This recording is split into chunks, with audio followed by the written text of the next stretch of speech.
Respect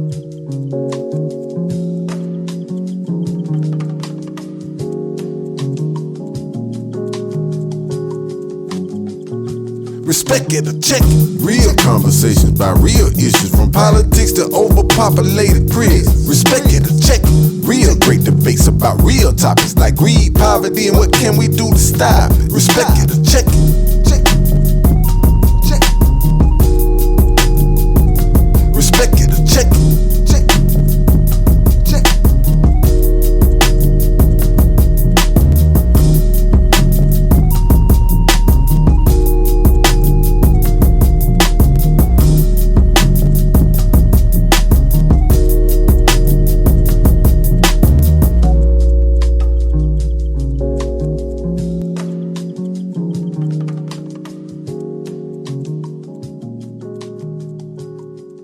One thing for sure and two things for certain. I go by the simple name of Skinny. And welcome to the Respect It or Check It podcast. This week is a very special week. We're down here in Selma, Alabama.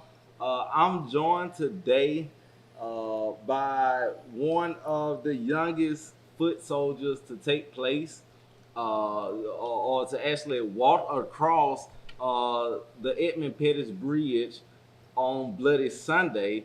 Will you please help me welcome Miss Lynda Blackmon Lowry. Hello. Lynda, how are you? Hi. Yeah, I'm excited. Yeah, we've been supposed to got together a long time ago. Yes. But I'm glad that we could get together today, and we left Atlanta about 6 o'clock this morning, 6:30 this morning, and it was a beautiful ride, and we got the opportunity to go through Montgomery, but we're going to actually go to the Legacy Museum. Yes. When we leave here, and we're also going to go to Dexter Avenue Baptist Church, and Okay. so Julia has never been to Alabama, so we're gonna give her a little tour of what's going on. That's down here. good. And the Legacy Museum, be prepared to, your feelings are going to come no matter what, thinking about walking through there and the things that I have seen, because I've been there twice, just makes my heart beat. Yeah, it is. It makes my heart beat stronger. I have heard it's a very tough museum for people to experience. Hmm. But once you go through it, Skinny, you will come out with some inner knowledge and inner feelings I bet you would not have known you had in you. So it's a good thing. But right now, we ain't going to talk about Montgomery. We're going to talk about my home, Selma. You know what? I take that recommendation, though. I really appreciate it.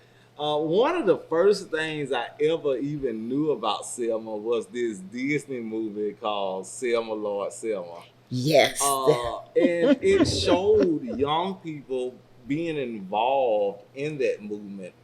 Did you know Cheyenne well? And did you know about Cheyenne? Yes, well? I know Cheyenne. Okay. We all grew up in the same projects. Wow. We continue to keep in touch. In fact, she lives in Montgomery. Wow. And Selma, Lord Selma, that was the only movie about Selma that showed the involvement of the youth. Mm-hmm. See, the Selma movement was a children's movement. Mm-hmm. We decided long before we started marching, while we were being taught the principles of nonviolence, we decided that we would march and go to jail because, one, if our parents marched, they would go to jail. They would lose their jobs. And 3, we knew in 1965 that would break up the family unit, much like they are doing with the children at the borders. Mm-hmm. So we knew We didn't have a job to lose, it was on us. And I feel truly that we were ordained to do what we did, the children of Selma. When we look at movements or revolutions in general, they have always been led by young people. Whether it was the revolution for American independence, or whether it was, the protesting against the war in Vietnam, or whether it was the March for Our Lives, or even Black Lives Matter, like movements. And I have my own theory about why I think that. But what place as a young person, where did you find the courage? Because when we look at that time period that Bloody Sunday happened in, uh, there were people who were losing their life for the right to vote, and so I'm sure that that played on your mental of, I could possibly be killed out here, or like you said, your parents can lose their job. How did you deal with it? And also, what did your mom and dad think about you participating in the movement that fateful day? Well, I didn't have courage, still don't have courage, but I had determination. And my determination started when I was 7 years old. On September the 19th, 1957, my mother died. I am the oldest of four. And I heard my grandmother and the older people saying she wouldn't have died if she hadn't been colored. Now, growing up in a segregated society here in Selma, I knew that white people didn't like black people and black people didn't like white people. But at the age of 7, I found out that white people hated black people so much they would let our mother die. My father's wife died. My grandmother's only child died. So when I was 7, I made a vow that when I got big, I was going to change things, that nobody would ever have to grow up without a mommy again because of the color of her skin. Now, I didn't realize that getting big meant hearing Dr. King speak for the first time at age 13. And Dr. King was talking to our parents about the right to vote and how they were going to get it nonviolently. He said 3 words in that speech that day that I heard the first time, passed by my ear. But the second time he said these 3 words, I distinctively heard him say in my spirit, Lynda, you can get anybody to do anything with steady, loving confrontation. And I remember jumping up saying, oh, yeah, that's how I'm going to do it. And my grandmother pulling me back down. We were in church saying, you better shut up. But I realized that that's how I was going to make change. So my change and wanting to do it came from determination. And that was the determination that sent me to jail 9 times, twice in a state prison camp. That determination had me on that bridge in the 19th row from the front on March 7th, 1965, marching to Montgomery. That determination had me on my knees on that bridge when we were told we would not be able to march from Selma to Montgomery that day. Normally, when we marched and we were stopped and they didn't put us in jail, we would kneel, pray, turn around, and then go back and regroup. But and that's what we thought we were doing, because about the 18th row from the front started kneeling because one of our trainers, Jimmy Webb, said, kneel. So we started kneeling. And as we were kneeling, there was these gunshots and then this smoke that came up from the ground. It burned your eyes, your nose. You couldn't breathe. You couldn't see. And I felt someone grab me in the back of my collar, jerking me backwards. And I resisted. And then this person decided he would grab me by both lapels and jerk me backwards. And as he did, his hand came up by my mouth and I bit him. I heard the word nigger twice, and then he hit me in my forehead. He pushed me, and I was able to get up and I started running. As I was running into the tear gas, this man who was a sheriff's deputy was running behind me, hitting me. I often tell my story that I must have passed out at that time, but I didn't. On the 2nd of November, 2020, I was being interviewed by CBS News, and they showed some archival footage of that beating on the bridge. And they showed me running into this cloud of tear gas, this man running behind me. I fell, and it shows a Alabama state trooper kicking me up off the ground. And then the man next to him was a sheriff's deputy. He hit me. And the man next to him was a sheriff's deputy. He kicked and hit me. That's when I must have passed out. But until they showed me that footage last year, I didn't remember any of that. And when I saw it, all I could see was the hatred.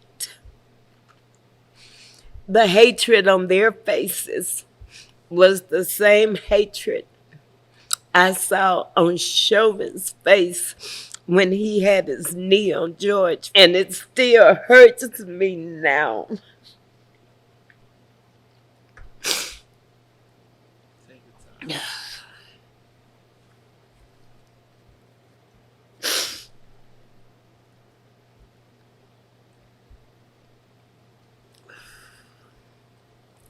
It still hurts me to this day. But I am so glad God didn't let me remember all of that, because I don't know how my mind would have taken it. It took me 40 years to be able to talk about what happened then. And if it hadn't been for my sister, that hatred, that anger, and that pain I felt that was tying me up in knots inside, and I did not know what it was, would have still been here. But I'm happy to say, as I talk about the things that happened, I feel some sort of relief within myself. And I didn't know I had post-traumatic stress syndrome. And I worked in mental health for 37 of those 40 years. And I did not know what was happening to me. Wow.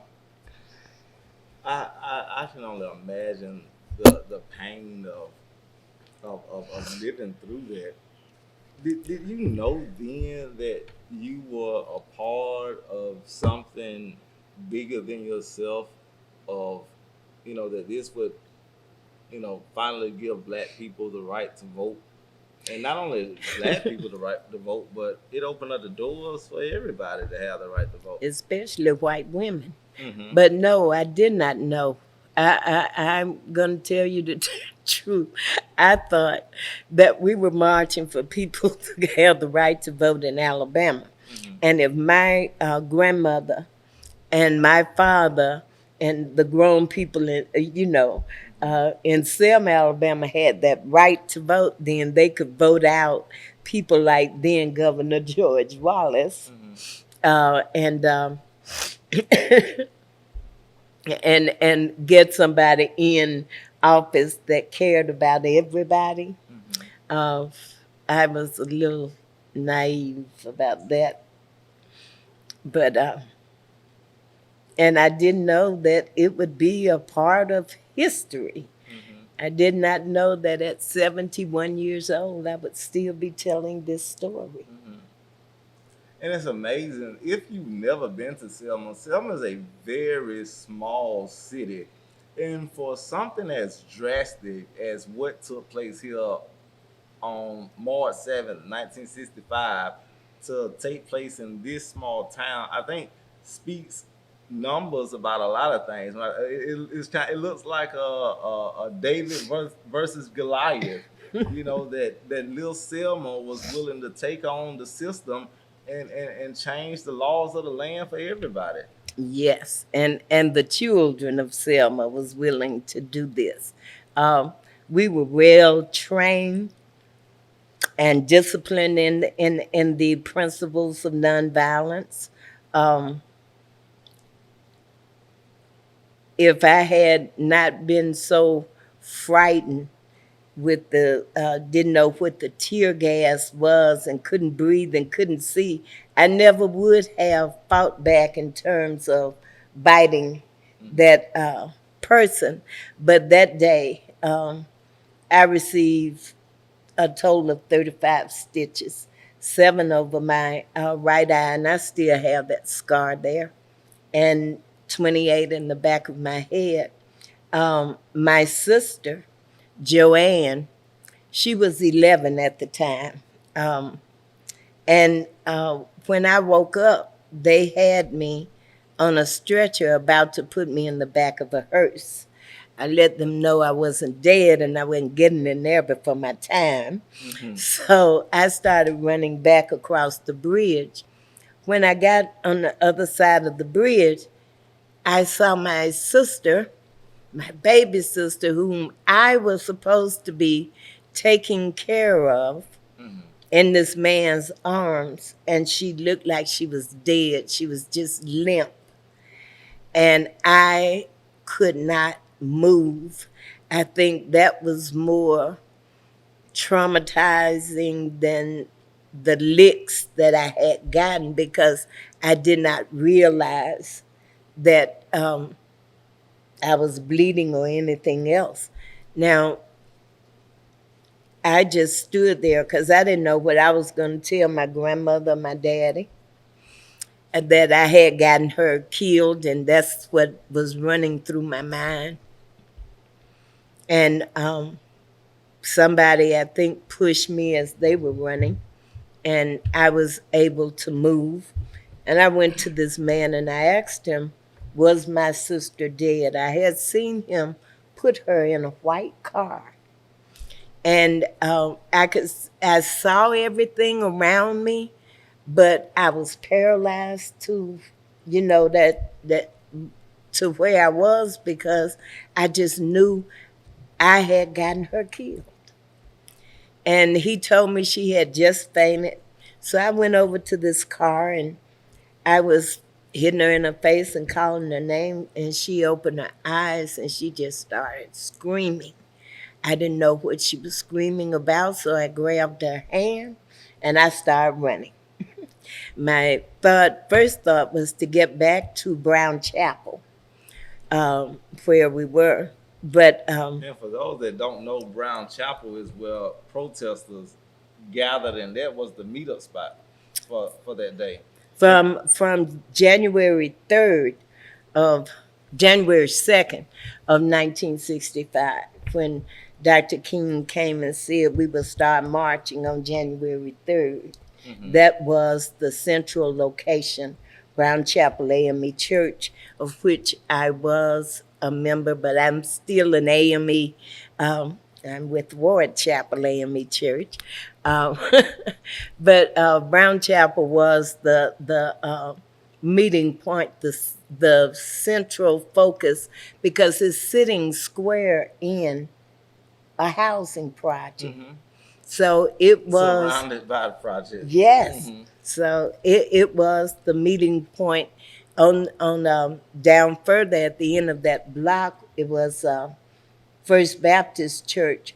But after I got my sister and started running, we went back up in the projects between the houses.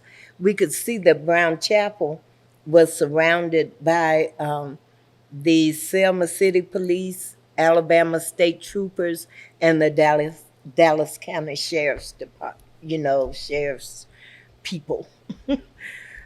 So I decided I would go to First Baptist, which was on the opposite corner.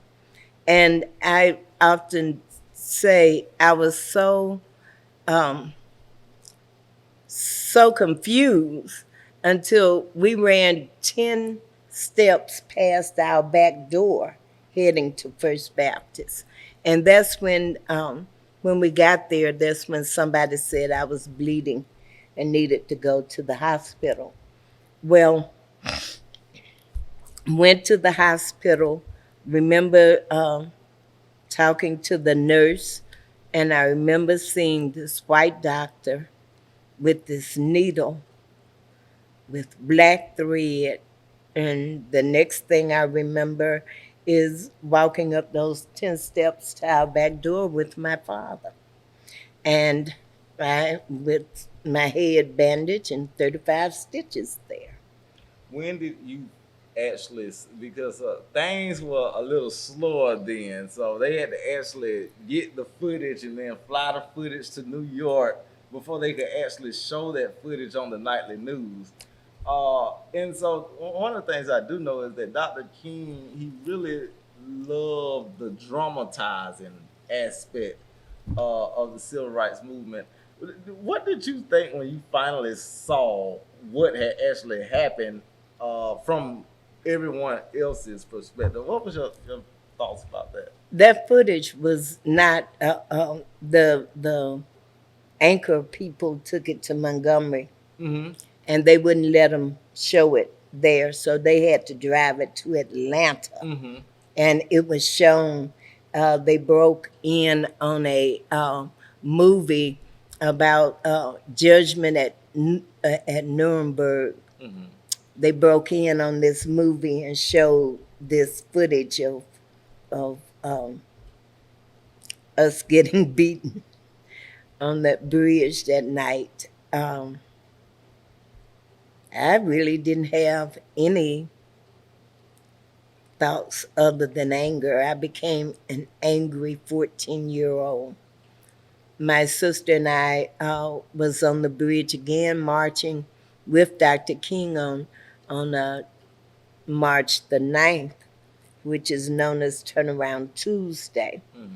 And we were met by the same state troopers minus the sheriff's deputies and his posse. We were told that there would be no march from Selma to Montgomery that day.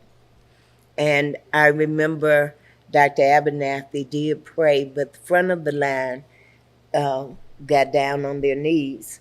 And Dr. Abernathy said the prayer, and Dr. Kingdom got up, and we started back to Brown Chapel Church.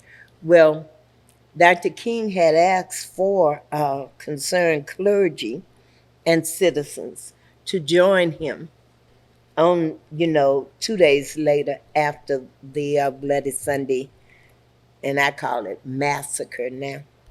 But after that, because I call it a massacre once, because it killed a lot of spirits, it killed a lot of souls, it killed a lot of people inside. There are people here in Selma now that still cannot talk about the things that happened to them. So it's a massacre to me. And as I said, I became a very angry 14-year-old. And when we went back to the church on that on turnaround Tuesday, Dr. King announced that um, he had did something with the court order to the federal judge so that we could get permission and protection to walk from Selma to Montgomery. And I made up my mind, if there is a march from Selma to Montgomery, I was going. But my father said I couldn't go because he had not been able to protect me and he wasn't going to let me go. So the court order was passed by Judge Johnson, somebody like that, on the 17th of March. On the 18th of March, I was with Miss Amelia Boynton and Miss Mary Lamar and Miss Marie Foster at Mrs. Boynton's house, stuffing envelopes for mailing. And I told them that I was going to Montgomery. If I had to run away, I was going, blah, blah, blah. So they went to my father and my grandmother and asked them if he would let me go, that they would take care of me, that they needed young legs to run for them. And my father finally said yes. So on the 18th of March, 1965, my name became the youngest name at age 14 to be on the list of the 300 that were allowed to walk from Selma to Montgomery with protection. And the protection was then President Johnson had federalized the Alabama National Guard to protect us. And there were also Army there protecting us. But you were saying about Dr. King. Dr. King, we like to say, my sister and I, brought the 3 M's anywhere he went. Now, he would not go anywhere without being invited. But when he went, he brought the 3 M's. That was media, money, and motivation. So. Wow. Yeah, we spend a lot of time here, and that's actually why I guess we jump into this part. You talked a lot about people who have been a big part of the movement on Bloody Sunday, but I've heard one name that you haven't mentioned, and I want to ask you why. So one of the things I saw a few weeks ago was a petition asking people to sign and to change the name of the Edmund Pettus Bridge to Congressman John Lewis Memorial Bridge or something of that sort. I reckon. As not only as a person who was a part of Bloody Sunday, but as a resident of Selma, what do you think about that? Well, John himself said in 2015 that the bridge, the name of the bridge shouldn't be changed. And he also said he did not want that bridge named after him. Now, I don't think the name of the bridge should be changed. I feel that we took the sting out of the Confederate name Edmund Pettus on March 7th, 1965, when we left our blood and our tears embedded in that cement. I don't think that it should be changed, because once you start whitewashing history, to me, you erase history. And I'm just going to use the massacre in Tulsa, Oklahoma as my example. You had to wait 100 years to find out about that history, even though there are people still alive from that history. But that history was whitewashed. And when it was whitewashed, to me, it was erased. It was erased for 100 years. So you don't think so? It's not the people of Selma that are trying to change the name of the bridge. You think that it is outsiders who are more trying to change the name? I know it's outside. Okay. We are not trying to change the name. Well, when the petition came, have people even been around to ask you all what you think about the name change? the young man that did start that petition, Michael, I'm sorry, Michael, I don't remember your last name, that started that petition and had 400,000 people on there. I went on his page and let people know that as a child who received 35 stitches on that bridge on March 7th, was totally against changing the name of that bridge to anything or anybody. Now, I let the people know that signed that petition that had never been to Selma. We were alive and well down here. We know who Edmund Pettis was. If you want to do anything for Selma, then bring some economic and educational support. And the people who had signed that petition and had been to Selma, I gave it to them like it was.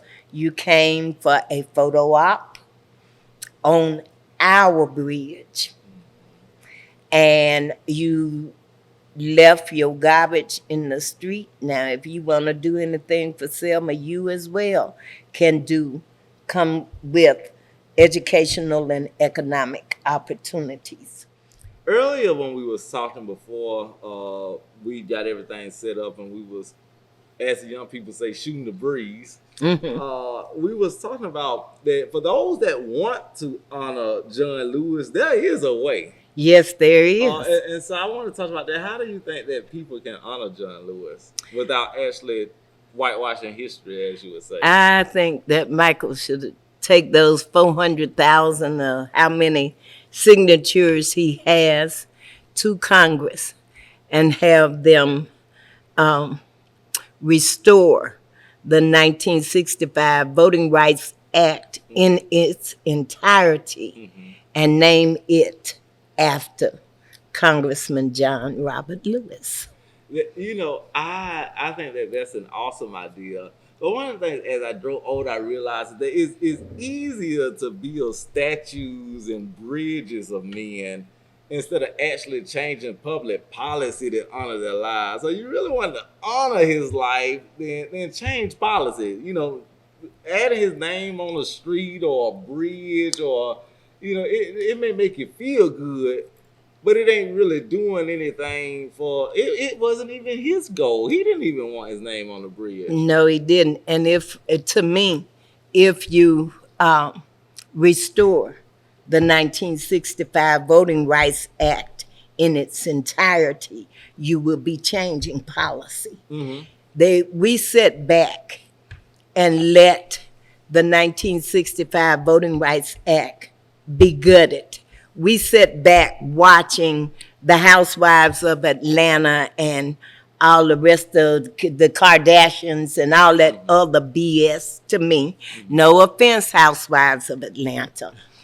I like one of y'all husbands. But anyway, we sit back and let that stuff happen right around us, including the affirmative action. Affirmative action, they didn't even bother to cut or gut it. They just buried that. And people didn't even know it was buried until they went to do something that needed affirmative action. And then they found out it's no longer here. Well, to me, their heads was in Honey Boo Boo, and they wasn't looking at what they needed to look at. I don't care what news people you look at two of them. Educate yourself to what's happening around you. Because I promise you, if I am alive and breathing next year in May, I'm coming to Georgia. I'm going to give out some water and some snacks or something to people standing in line. Absolutely. You can arrest me. That's something worth going to jail for them. I'm going back to jail. Absolutely.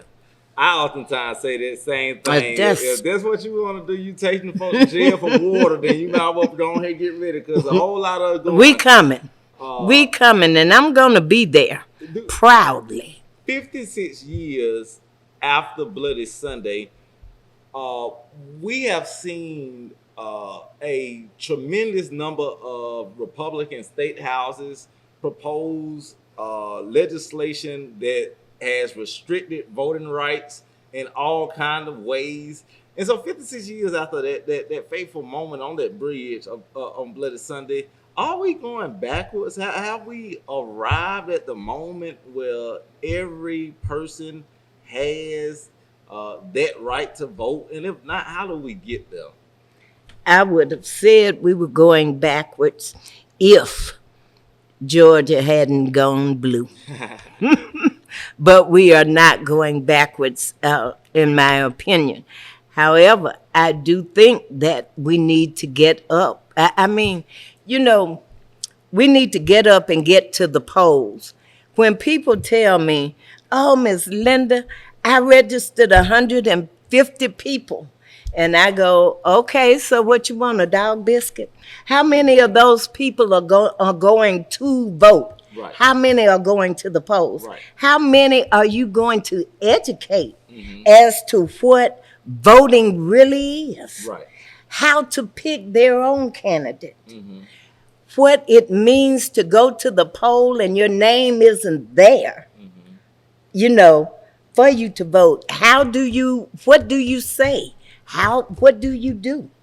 I want people to educate people to the right to vote like we did in the 60s when we was registering people, And if you tell me you registered 150 people, it doesn't mean anything to me. Right. Because maybe only 10 of those will actually go to the poll. Right. So how many are you getting out to vote?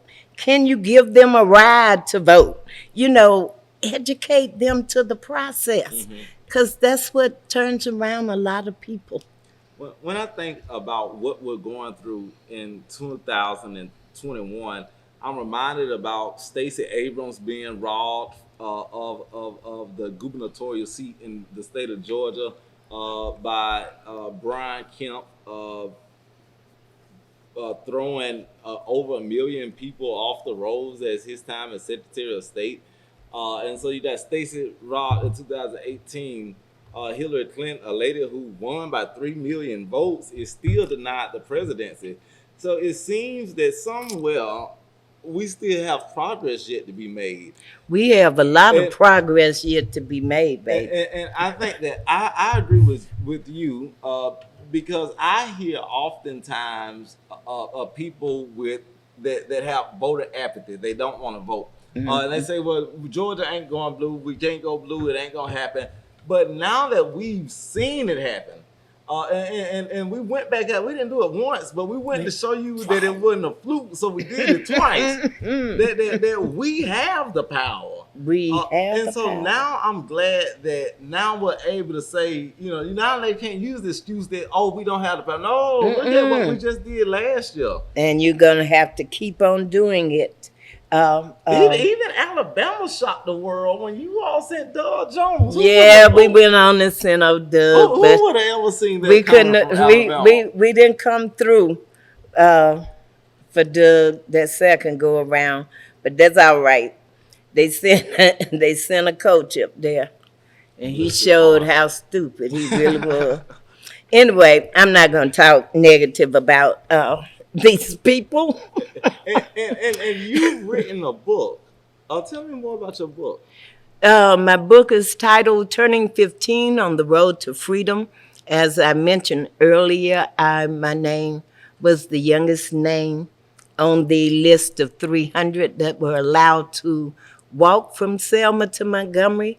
I turned 15 on the second day of that march, and I knew I was doing something that day. But Wow, that's a way to spend your 15th birthday. the book has been adapted into a musical play. Mm. We came out last year in January, and of course, COVID shut us down, but we were able to film the play. There's some talented young people there. Film it, and we were able to show it to, let organizations and schools rent it this past year, and I was able to do some Q&As with the play. It's been a, it's been a I don't know. COVID has been like racism. It's still here, and people don't realize it. People talking about racism, but racism is still here, and what honestly makes me so happy, so proud, is the young people. The young people that are stepping up. You're registering people to vote. You are getting out there in the streets when something happens, Black Lives Matters and so forth.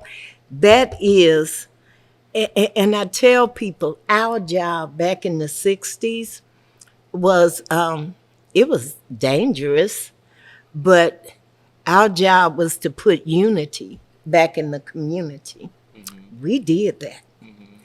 And the young people of today, and people of today got to realize that until we put the word human back in the word humanity, nothing will change. Wow. And it's amazing that I am literally sitting here with living history. And with you talking about, putting unity back in the community and human back in humanity, a lot of people think that, that this history was a long time ago. And then you realize that there are people that are still living who are fairly young. And it's like, this wasn't something that happened a long time ago, and the white people that were hitting y'all upside the head, they had children and who had grandchildren, and so it's not a distant thing. Mm-mm. And so I'm glad that you are willing to allow us to come down here to Selma and to celebrate you all and the work that you do, and to highlight your book, and just to as a child who grew up in the moment, uh, how important this movement is. What do you say? And this is my last question to you. What do you say to the young people in other movements, like you said, Black Lives Matter and the March for Our Lives and the March for Climate Change? And what do you say to them? What can they learn? Those leaders of those movements learn here from Selma? That they have to be consistent. That change doesn't come in a week or 2 weeks, a month or 2 months.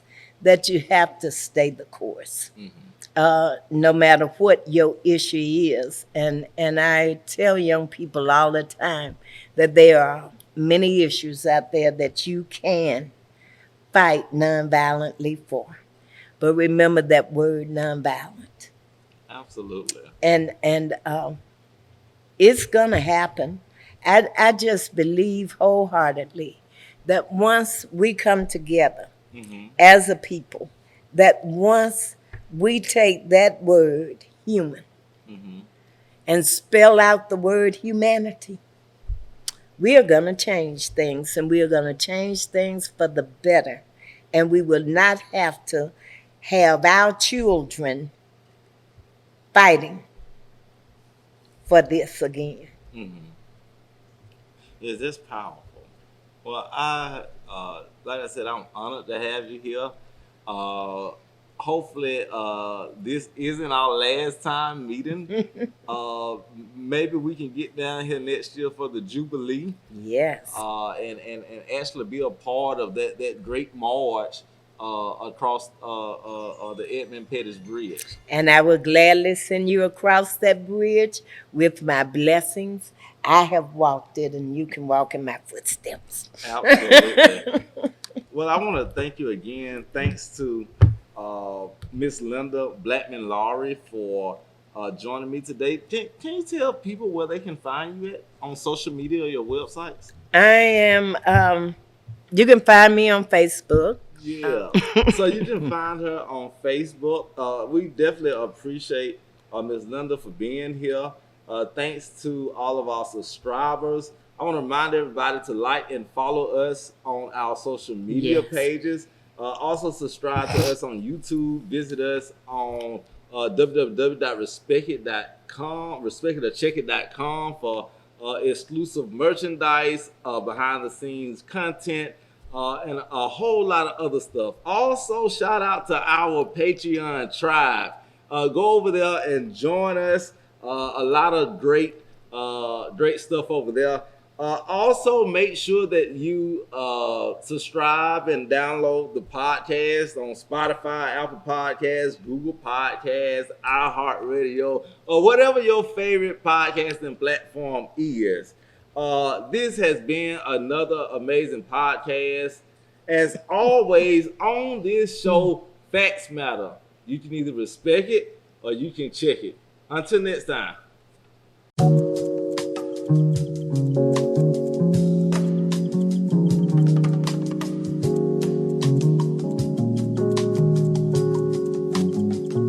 Respect it or check it. Real conversations about real issues, from politics to overpopulated prisons. Respect it or check it. Real great debates about real topics like greed, poverty, and what can we do to stop it. Respect it or check it.